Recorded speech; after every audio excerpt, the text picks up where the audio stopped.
ஒரு மகிழ்ச்சியான செய்தி. இதயம் நல்லெண்ணெயின் விலை லிட்டருக்கு ரூபாய் 105 குறைஞ்சிருக்கு. செப்டம்பர் 2023ல 1 லிட்டர் இதயம் நல்லெண்ணெயின் அதிகபட்ச விலை ரூபாய் 503. ஆனா இப்ப 1 லிட்டர் இதயம் நல்லெண்ணெயின் விலை ரூபாய் 398 மட்டும்தான் தமிழ்நாட்டுல. அப்ப இனிமே எல்லாரும் இதயம் நல்லெண்ணெய் வாங்கலாம் இல்ல?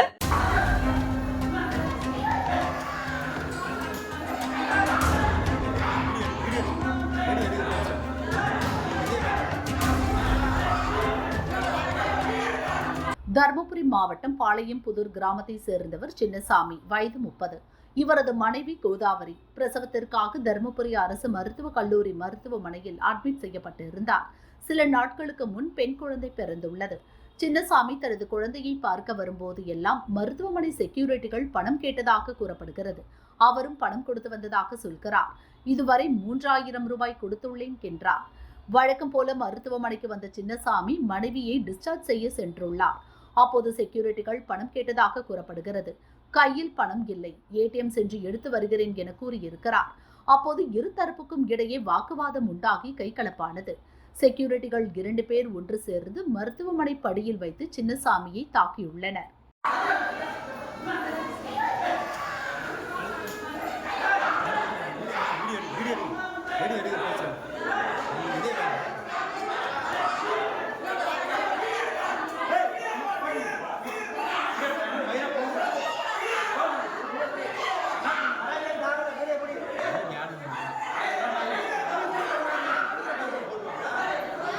மருத்துவமனையில் நடந்த தாக்குதல் குறித்து போலீசுக்கு தகவல் சொல்லப்பட்டது. அங்கு வந்த போலீசார் சின்னசாமியிடம் விசாரணை நடத்தினர். தொடர்ந்து தர்மபுரி எம்எல்ஏ வெங்கடேஸ்வரன் மருத்துவமனையில் ஆய்வு நடத்தினார்.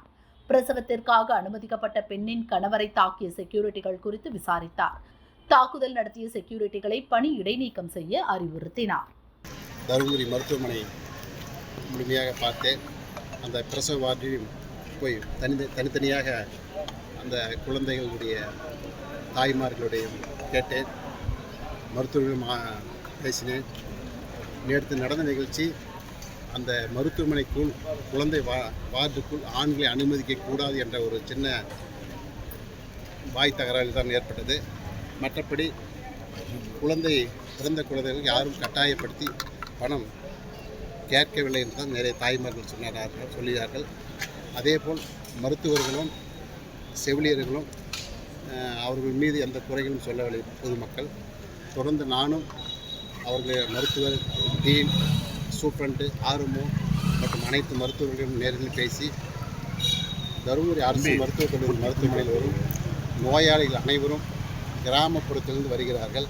அவர்கள் பேசும்போது ஒரு சில வார்த்தைகள் புரியாமல் பேசுவார்கள். அதனால் அதை பொருட்படுத்தாமல் தங்களுக்கு ஒரே ஒரு அந்த குணப்படுத்த வேண்டும் அந்த ஒரே ஒரு காரணத்தை வைத்துக்கொண்டு மக்களின் கனிவாக பேசுங்கள் என்ற அறிவுரை சொல்லியுள்ளேன். அதன் அடிப்படையில் இந்த ஆய்வு செய்து சொல்லியுள்ளேன். மருத்துவர்களுக்கும் டீன் அவர்களுக்கும் சொல்லியுள்ளேன். தகவல் அறிவிப்பு தான் இன்றைக்கி வந்தது. இப்போ டீன் சொல்லி தனியாக இப்போ காலையில் போட்டு மீட்டிங் போட்டு பேசிட்டாங்க. அப்படி ஏதாவது இனிமேல் எந்த நிகழ்ச்சிகள் யாராவது பணம் இது மாதிரி பெற்றுக்கொள்ளிருந்தால் உடனடியாக அவங்களை சஸ்பெண்ட் செய்து உத்தரவு பிடிச்சிருக்காரு.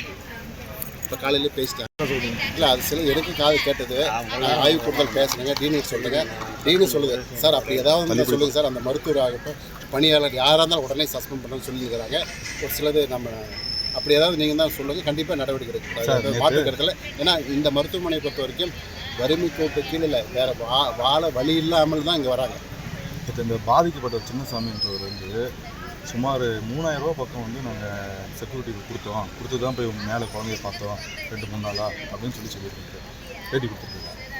நான் அதை பற்றி பேசுகிறேன் தெரியல. நான் கேட்டால் தான் சொல்லிட்டு வந்தேன். டீனுக்கிட்ட முழுமையாக விசாரணை பண்ணி எனக்கு சொல்லுவாங்க. பேசுகிறேன். நன்றி.